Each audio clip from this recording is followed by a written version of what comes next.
There was a killer loose on the range. The South Pacific Air Patrol had seen the great corpse staining the sea crimson as it wallowed in the waves. Within seconds, the intricate warning system had been alerted. From San Francisco to Brisbane, men were moving counters and drawing range circles on the charts. And Don Burley, still rubbing the sleep from his eyes, was hunched over the control board of the Scott Sub 5 as it dropped down to the 20-fathom line. He was glad that the alert was in his area. It was the first real excitement for months. Even as he watched the instruments on which his life depended, his mind was ranging far ahead. What could have happened? The brief message had given no details. It had merely reported a freshly killed right whale laying on the surface about 10 miles behind the main herd, which was still proceeding north in panic-stricken flight. The obvious assumption was that somehow a pack of killer whales had managed to penetrate the barriers protecting the range.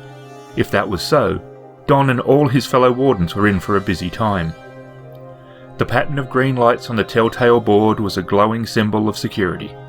As long as that pattern was unchanged, as long as none of those emerald stars winked to red, all was well with Don and his tiny craft. Air, fuel, power. This was the triumvirate that ruled his life. If any one of those failed, he would be sinking in a steel coffin down towards the pelagic ooze. But there was no reason why they should fail, and the accidents one foresaw, Don told himself reassuringly, was never those that happened. Arthur C. Clarke is one of my favourite authors, one of the greats from the golden age of science fiction. His talents were varied and his efforts to popularise science could not be ignored. He was a pretty prolific writer and penned more than 20 novels and a host of short story books, but it is 2001: A Space Odyssey that he is best remembered for. I found The Deep Range in a second-hand store. Although it was something different for me, in a way it wasn't for Clarke. The book is set in a fictional Earth future. Humanity has unsurprisingly found itself in a difficult position over food and resources. Yet we have managed to breed and herd right whales. The book is 3 connected stories, and like all good science fiction, it's really about asking questions. The book does a very good job of making the oceans feel like a hostile environment, which it is. The depths that the submarines work in the novel would be dangerous, and you do get a very good sense of that. From the pressure, both external and on the individual. The fear of technical failure which would leave the sub sinking, lost, without power or life support, and in darkness. The story is not a depressing one, but it is also not a happy one. While the future presented isn't one of the end of the world, there is still a bleakness to it. The harvesting of whales isn't altogether easy, and there are members of the Wardens who want to find a better way and be more focused on research, but they are in a difficult position with the state of the world. The characters are okay, and sometimes that is sort of a staple in science fiction novels. While there are some that certainly do have great characters, others are merely passable, and that is the characters are not always the focus of the story. They tend to be a cog that moves the story along, but not the actual reason for the story. That is somewhat the case here. Don Burley, the likeable friendly guy, and Walt Franklin, the one that is not. The saving grace here is that somewhere in Walt's past something unpleasant happened.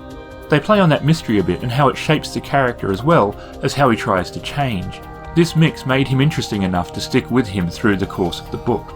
It does come with the love story, which does feel a bit hollow, but again, this in part feels that way because it isn't really what the book is about. It's not the questions the book is asking, so the love story just feels there and not integrated as an essential element. Book 1, The Apprentice, is the best of the 3 parts for really getting a sense of the world. In a way it had to be, as it was the start. The groundwork had to be there for the rest to make sense, but I found it very interesting all the same. Part 2 was the most enjoyable to read, but it has a massive problem. Clarke created a mystery, a big one, an interesting one, but in the end the mystery wasn't important. What surrounded it was, but that left the mystery unexamined and unresolved. As it was so good, this did seriously annoy me some. The last part of the story deals with more of the politics and world situations. It's clever and well thought out and executed, but I found the really interesting parts of the book were when they were under the waves. This book is far from his best. That is partly because it's wrapped around the idea and walks that tightrope between idea and story. However, having said that, I still found the overall experience to be an enjoyable one. It's deep enough to think about, but light enough to still be an adventure.